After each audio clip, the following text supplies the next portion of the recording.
Hey everyone, welcome back to my channel. Thanks for joining me today.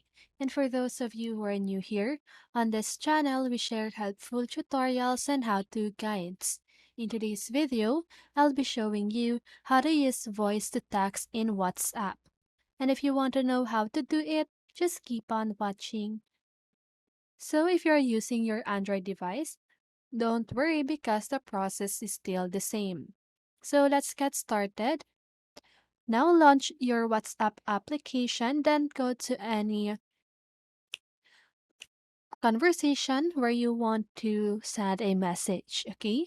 Then now go ahead and click on the text box and then click on the mic icon at the beside of this space on your keyboard, okay?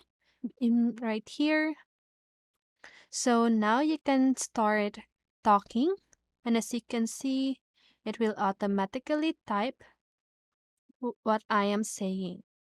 Okay, so now once you're happy with your message, just go ahead and send or click the send button right here. Okay, so if you follow all of these steps, you should be able to know how to use voice to text in WhatsApp. Okay, and that's it. I hope this video helped you, and if it did, make sure to like, subscribe, and hit the bell notification so you won't miss a video. See you on the next one, and have a great day.